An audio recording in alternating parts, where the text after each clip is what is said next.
Alright, here we are. Howdy. How's it going, guys? You're watching, I guess, an untitled show between me and Chris and the lovely Barry. Last names. Oh, Controversial. hello. That's alright. It's just like blank out the last name. Sorry. My name's Chris. It's Icelandic in origin. We're off to a good start. Absolutely. As you can see. So, what are we going to talk about today? You know what I can't do? What can you do? That. What is that? Oh. I can't do that. Huh? Oh, yes, I can. This is great. This is great YouTube. It's fantastic. Shh. It's coming.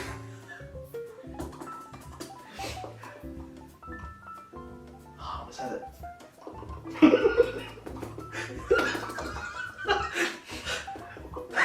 Well, I've just learned a new skill. I don't know about you guys. Do you clap really fast? I think I'm gonna find out. Oh.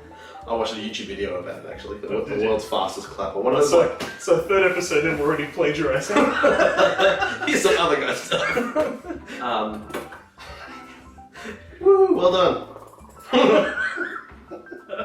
Imagine if clapping was different. Imagine if clapping wasn't this. Imagine if clapping was that.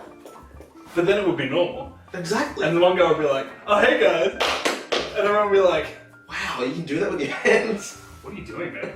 This is a public place. Like, why are you?" We clap like this. With that face. Oh, jump. Imagine a slow clap.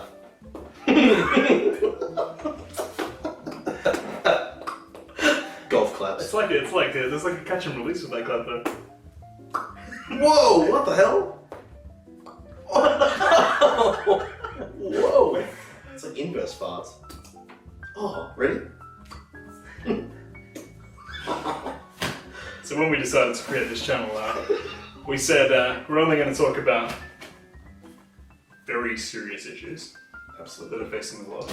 Very. So far we've covered 50% of your scale system, about 33% of Warframe, Yeah. Oh, probably like 2% which is pretty good. Which isn't in the right order, mind you. Hashtag #DadHonk. Get out of the way! Wait, what now? It's a horn. Oh, Because you like that horn. Gotcha. Excuse me! Wait, dude, it can be a button. Alright. This is good stuff. We're adults. We're gonna have children one day. Not together. Maybe. We'll see what happens. Oh, shoot. So, aside from free-to-play games, what's an interesting indie title that you've been playing recently? Because I find myself, I don't know about you, but I find myself playing things like FTL and like those sorts of games a lot more than I play these massive first-party. AAA titles. Yeah. I know exactly what you mean. Because they're not anywhere near as ingenious as they used to be. Like, you know. Once you get to like Call of Duty 10, You sort of know what's going on. kind of feel like I kind of know what the game's going to be about. Yeah. And I don't know about you, but like, have you played the most recent Call of Duty? I tapped out at, I think, Modern Warfare 3, and I haven't refused to play any others. I just like, because of what you said, you know, you sort of know what's going on already, and there was so much hype around it, and I remember 12-year-old kids being like, "Oh my god, new Call of Duty," and I'm like, oh. Now they're 27. Yeah. They're like, yeah, okay. I don't know, the most recent, like, I used to like playing the single player campaign. I know. Yeah. Because most people like get to jump into whatever the version of Nuketown was this time, shoot each other for a while, have a bit of fun, and then turn off. But I always played it for the single player. And they had really cool cutscenes that developed the story. Oh, do you remember in Modern Warfare, the first one, Yeah. Call of Duty 4, where I think you were a sniper in a ghillie suit, and it was just an open field, and Captain Price, I think, tells you to get down, and then like tanks roll past. Sorry, I just thought of when you said that, I thought of like some sort of TV commercial for Captain Price. like maybe he introduces discounts to people, and he goes up to like a computer system and he goes, "Get down!" The price goes down. Oh dear. Sorry, Captain Price. I didn't mean to derail your train, but Great. We just took it to a different stage. that's right. Yeah, Still that's right. dessert. Still a good stage. Cool. Let's go back on the express train. Get on that. Alright, so visa. Captain Price doesn't want to get down. Captain Price has just been dropping them prizes. Oh, what a guy. Prices down.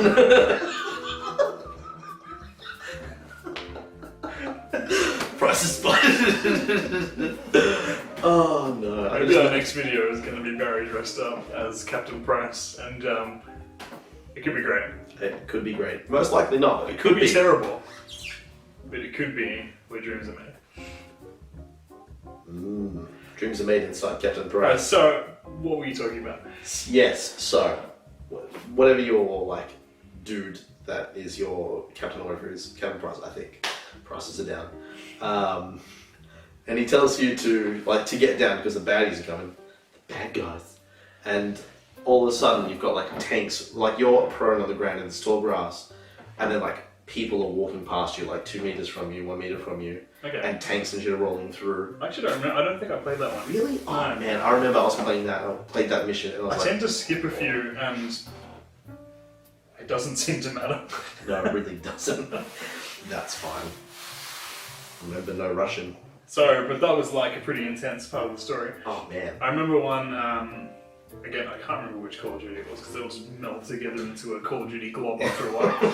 I'm sure that we'll research it after we have recorded this and put it up behind us, but we'll see what happens. The scene where you've landed, there's a massive explosion. I think it was a fairly recent one. Could be one of the Ghosts or Black Ops. I'd be out there. And yeah, one of the recent ones, you land, it's crazy, you go to rescue your friend, he's like banging on the glass and he's like all covered in blood, and it's nothing you can do, he's dead. It's like one of the first things that happens, and then all of a sudden, I think it's like African soldiers, and all of a sudden you're just like storming this thing. And like that was really intense. Yeah.